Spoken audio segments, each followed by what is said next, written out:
Hello aspirants. तो आज है हमारा चैलेंज डे नंबर 34 जो कि 50 डेज़ का है फॉर यूपी पीसीएस प्री 2025 जो कि 12 अक्टूबर को कंडक्ट होगा। तो हमारा मेन पर्पज़ है इस 50 डेज चैलेंज का कि हम मोस्टली रिवीजन कर सके, क्विक रिवीजन कर सके, किसी भी सब्जेक्ट का ऑलमोस्ट स्टैटिक पोर्शन कंप्लीट कर सकें। इस पर्पज़ से हमने अभी इंडिया का देखा, लैटिट्यूड, लॉन्गिट्यूड, मॉनसून, वहाँ पे इंटीरियर पार्ट, मौसम मतलब क्लाइमेट कैसे इफ़ेक्ट कर रहा है। अब हम पढ़ेंगे क्योंकि हमने सॉइल पढ़ा, हमने इंडियन सॉइल पढ़ा कितने टाइप की होती है। जलोढ़ है ना, जलोढ़ में बांगर, खादर, भाबर, black soil, red soil, yellow soil Indian map में कहाँ है। तो अब उसी सॉइल पे ही डिपेंड हमारा वेजिटेशन करता है। तो मैंने सोचा कि हम यहाँ पे नेचुरल वेजिटेशन मतलब प्राकृतिक वनस्पति के बारे में पढ़ लेते हैं। तो सबसे पहले की इफ़ेक्ट हम देखेंगे कि वनस्पति क्या होती है, जो बिना इंसान के इंटरफियर किए अपने आप सेल्फ जो ग्रोथ दिखती है हमें लैंड एरिया पे, उसे हम वेजिटेशन कहते हैं, वनस्पति कहते हैं। अब वो वनस्पति जो है, वेजिटेशन जो है, वो पानी पे डिपेंड करता है, क्लाइमेट पे डिपेंड करता है। अगर क्लाइमेट बहुत ज़्यादा हो, ठंडा होगा, कोल्ड होगा, तो उस एरिया में जो ग्रोथ है वो पत्तों में बहुत छोटे छोटे पत्ते, मोटे मोटे पत्ते, उनकी ग्रोथ इतनी ज़्यादा नहीं होगी। या फिर बर्फीले पेड़ पौधे जैसे कि ठंड की वजह से वो जनरली सूखे से आपको ऐसा दिखेंगे। जो बहुत ज़्यादा गर्म एरिया में लेकिन वहाँ पे वाटर सोर्सेज बहुत ज़्यादा है, वहाँ की आपको ग्रीनरी बहुत ज़्यादा दिखेगी। वहाँ पे इतने ज़्यादा पेड़ पौधे होते हैं कि इवन फोटोसिंथेसिस मतलब प्रकाश संश्लेषण करने के लिए एक दूसरे में कंपटीशन होता है कि मतलब पौधे लंबे होते चले जाते हैं ग्रोथ की वजह से, क्योंकि उन्हें पानी भी इनफ मिल रहा होता है, वाटर सोर्सेज भी है, लैंड एरिया भी है, एंड उनको फोटोसिंथेसिस प्रकाश संश्लेषण सफिशिएंट मिल रहा है।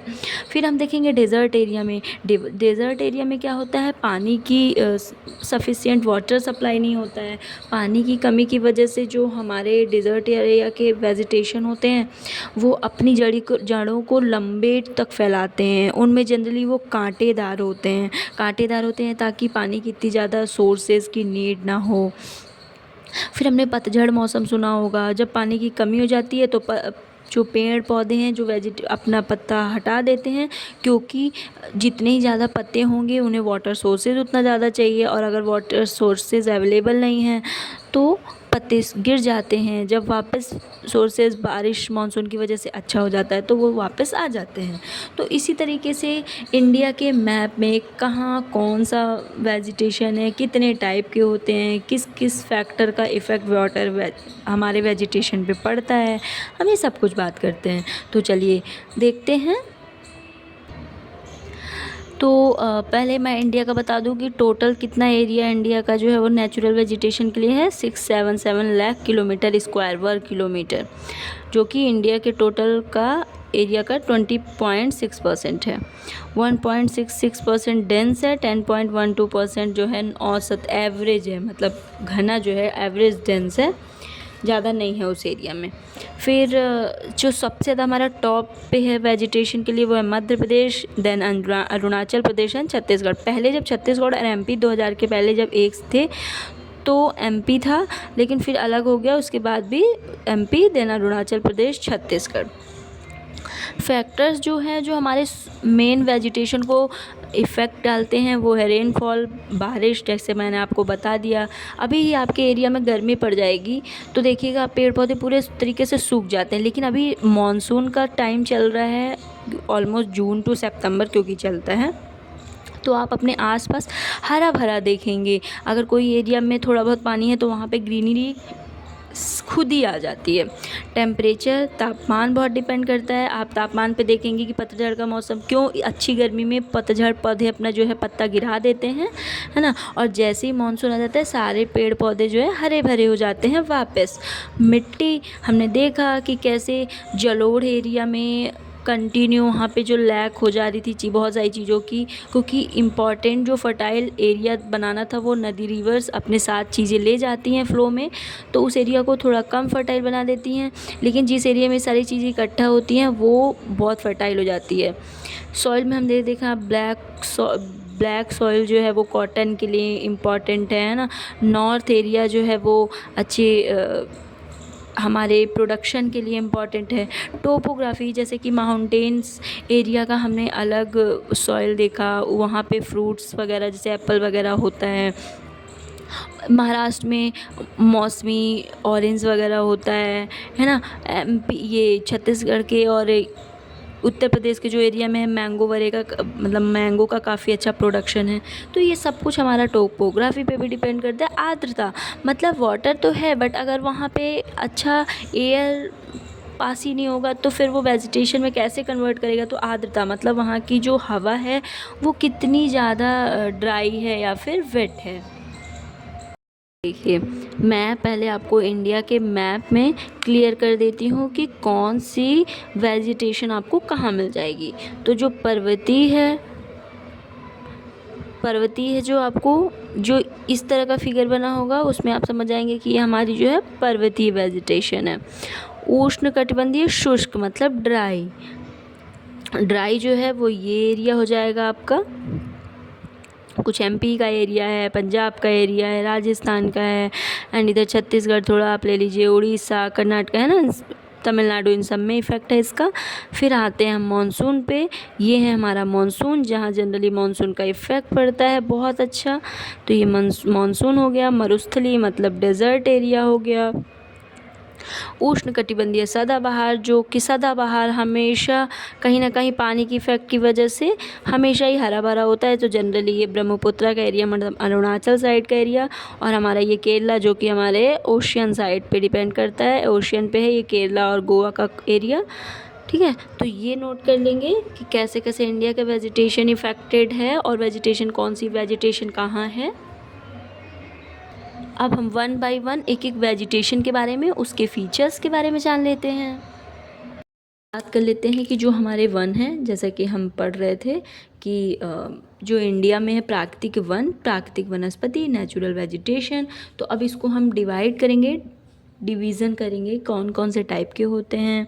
तो टाइप्स ऑफ फॉरेस्ट हो गया जो है हमारा उष्णकटिबंधीय सदाबहार वन, हमारा उष्णकटिबंधीय पर्णपाती वन, और इसका इंग्लिश में भी है ना बाइलिंगुअल है, ट्रॉपिकल्स एवरग्रीन, ट्रॉपिकल डेसिडियस या फिर मॉनसूनल, उष्णकटिबंधीय शुष्क वन, ट्रॉपिकल ड्राई फॉरेस्ट एंड मरुस्थली एरिड फॉरेस्ट जो कि हमारा राजस्थान साइड है। और फिर होगा हमारा delta forest and last is पर्वतीय माउंटेनियस, तो माउंटेन से रिलेटेड। अब वन बाय वन इनके बारे में डिटेल से जानते हैं, इंडिया के किस एरिया में होता है, कितने % में है, ये सब कुछ पूरा है ना। हम फर्स्ट बात करते हैं ट्रॉपिकल एवरग्रीन फॉरेस्ट उष्णकटिबंधीय सदाबहार वन। तो इनके जो मेन फीचर्स हैं, मैंने बहुत कथा कहानी वगैरह स्टोरी वगैरह नहीं क्रिएट की है ताकि आपका टाइम वेस्ट ना हो और क्विक रिवीजन हो सके। ठीक है, हेल्पफुल होगा ये आपको काफ़ी। इसके अकॉर्डिंग अगर आप फॉरेस्ट के अकॉर्डिंग भी जो है क्वेश्चंस हो ना वो भी सॉल्व कर सकते हैं कॉन्सेप्ट बेस पे कि कौन सा, अगर हमें बोलेगा कि इंडस्ट्री जो वुड इंडस्ट्री है वो लगाना है, तो आप देखेंगे ना कि वो लकड़ियाँ कहाँ, हमें वो वैसा वुड जो है उस क्वालिटी का वुड कहाँ अवेलेबल हो सकता है। तो ये सब कुछ हेल्पफुल होगा आपको।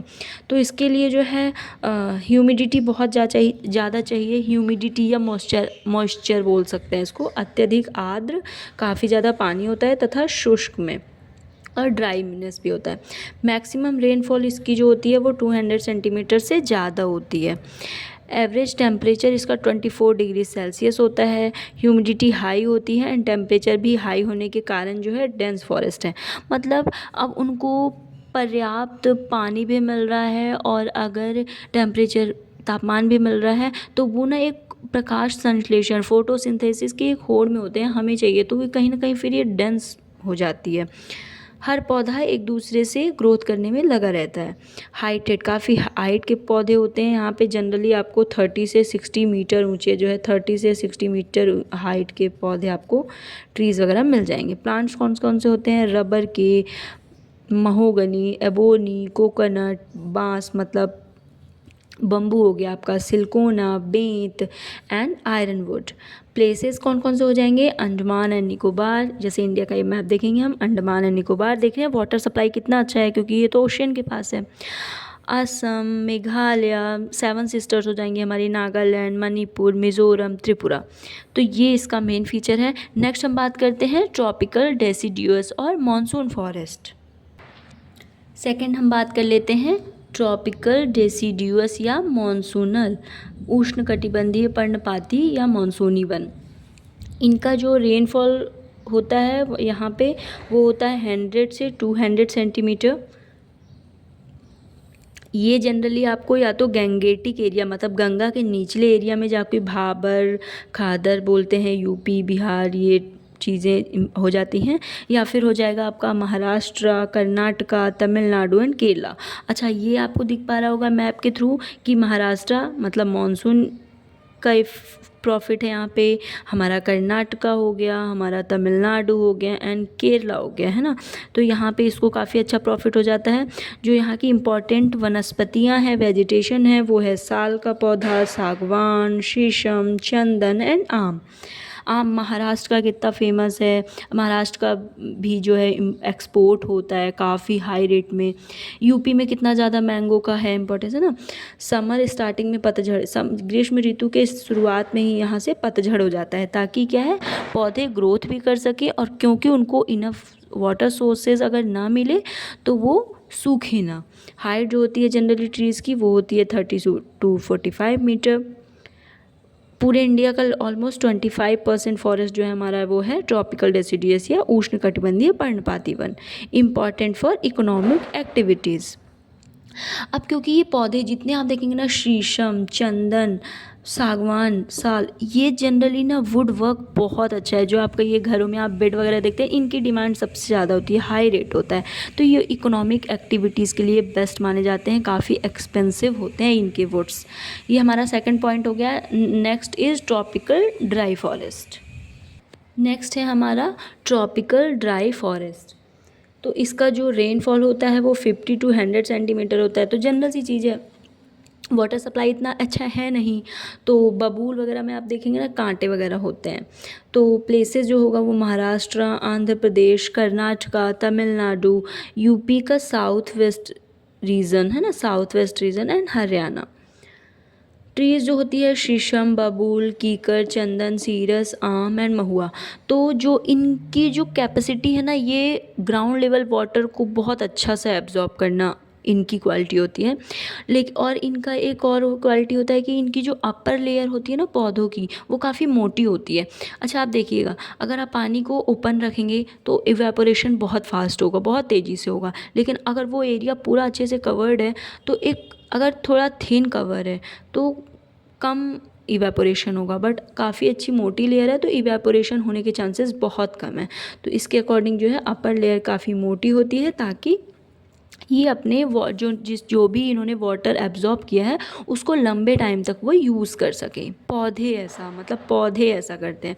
और जनरली जितना भी लैंड एरिया है खेती के लिए इंडिया में, उसका बहुत ज़्यादा परसेंट इस एरिया को कल्टीवेट मतलब काट वाट के पौधे काट वाट के लगाए गए हैं। जनरली इसका जो एरिया है लगभग अभी तक इंडिया का फॉरेस्ट का हमारा 52 लाख हेक्टेयर पे ये जो है हमारा ट्रॉपिकल ड्राई फॉरेस्ट है। नेक्स्ट है हमारा एरिड फॉरेस्ट मीन्स मरुस्थलीय वन है, वो है एरिड फॉरेस्ट मतलब मरुस्थलीय वन। रेनफॉल 50 सेंटीमीटर से कम होती है।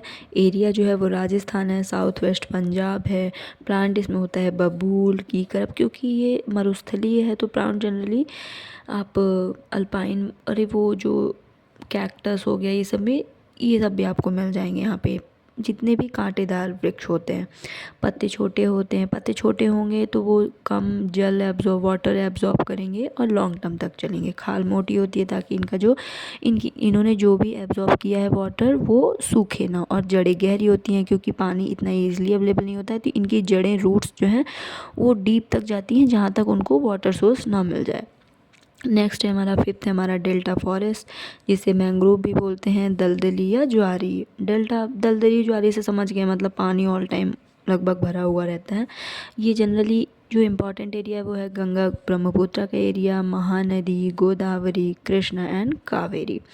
सुंदरबन का डेल्टा जो कि वर्ल्ड का लार्जेस्ट डेल्टा है, आपने इसके बारे में सुना ही होगा, जो कि हमारी गंगा और ब्रह्मपुत्र मिलकर बनाती है। तो सुंदर नामक यहाँ पे वृक्ष हैं वो बहुत सुंदर होते हैं। ये लगभग हमारे भारत में 0.14% एरिया में है हमारा डेल्टा फॉरेस्ट मिलता है। And not the least but last, जो हमारा सिक्स्थ है वो है माउंटेन फॉरेस्ट, पर्वतीय वन। इसको भी हम 2 पार्ट में डिवाइड कर देंगे क्योंकि आपको भी पता है हमारा हिमालयन माउंटेन और पेनिनसुलर दोनों का अलग अलग इम्पॉर्टेंट है, इनके फीचर्स अलग हैं, है ना। तो इसके अकॉर्डिंग इनकी वेजिटेशन भी अलग हो जाएगी, इनका जो है वन जो है वो भी फॉरेस्ट एरिया भी अलग हो जाएगा। तो हिमालयन जो है वो काफ़ी हाइट से ज़्यादा लो तक है, तो ईस्ट में ज़्यादा, क्योंकि वेस्ट में हाइट ज़्यादा है तो वर्षा वहाँ पे कम होती है। और ईस्ट में आपने देखा ही होगा कि वर्ल्ड का सबसे ज़्यादा बारिश मानसून है ना, तो ईस्ट में ज़्यादा वेजिटेशन होती है, वन वृक्ष पाए जाते हैं, वेस्ट में कम वन पाए जाते हैं। यहाँ पे आपको उष्ण कटिबंध से लेके अल्पाइन वेजिटेशन तक मिल जाएगा। पर्णपाती होता है। अब इनको हाइट के बेस पे भी डिपेंड कर देंगे कि 1000 to 2000 मीटर में आपको नम एवं घने वन मिल जाएंगे, जैसे उन्हें टेम्परेचर भी इनफ मिल जाता है। अब आपको भी पता है जैसे जैसे हाइट बढ़ती जाएगी ठंडा एरिया बढ़ता जाता है, तो 2000 मीटर टू 3000 मीटर आर्द्र एवं शीतोष्ण, मतलब शीतोष्ण मतलब कम जो है मतलब नमी मॉइस्चर होगा, है ना। तो बहुत चौड़े पत्ते सदापर्णी वृक्ष जो होते हैं ये मिल जाते हैं। इन पत्तों वाले सदापर्णी वृक्ष जैसे oak, laurel, chestnut etcetera. Kashmir की हस्तकला आपको पता होगा, हैंडीक्राफ्ट बहुत फेमस है वहाँ का। उसके लिए सबसे ज़्यादा इम्पॉर्टेंट जो वृक्ष हैं वो हैं, ट्रीज़ हैं, वो है चिनार एवं अखरोट के। हम अल्पाइन वृक्ष हो गया, जो कि अल्पाइन वृक्ष जो हो जाता है 3000 मीटर से ऊपर में पाया जाता है। चारागाह भूमियों का संक्रमण, अब क्यों वहाँ पे पौधे तो मिलेंगे नहीं, ना तो इनफ टेम्परेचर है, ना तो वाटर सप्लाई है, तो ऋतु प्रवास यहाँ पे होता रहता है। जैसे लोग करते हैं गुज्जर, बकरवाल, गड्ढी, भूटिया, ये लोग अपना पशु पे डिपेंड होते हैं, एनिमल्स ग्रेजिंग करवाते हैं, चारागाहे पे डिपेंड होते हैं। चीड़, बर्च, है ना, ये ऐसे टाइप के वृक्ष होते हैं। फिर हमारे हो गया पेनिनसुलर, तो पेनिनसुलर जो है यहाँ पे जनरली घास के मैदान मिलते हैं। अविकसित वर्षा होती है, मतलब डेवलप्ड अच्छी इनफ बारिश, या फिर जो वर्षा की एक लिमिट है वो सेम नहीं है, तो इसकी वजह से जो हमारा वेजिटेशन पे इफेक्ट पड़ता है, कहीं पे मिलेगा कहीं पे नहीं मिलेगा। जैसे यहाँ पे वेस्टर्न घाट, विंध्याचल, नीलगिरी, अन्नामलाई, इन पार्टों को माना जाता है इसमें। तो यहाँ पे भी उष्णकटिबंधीय से लेके उच्च क्षेत्रों में अंशित उष्णकटिबंधीय वनस्पति यहाँ पे भी मिल जाएगी आपको। तो ये हो गया हमारा वेजिटेशन इंडिया का। Okay for today, thank you so much.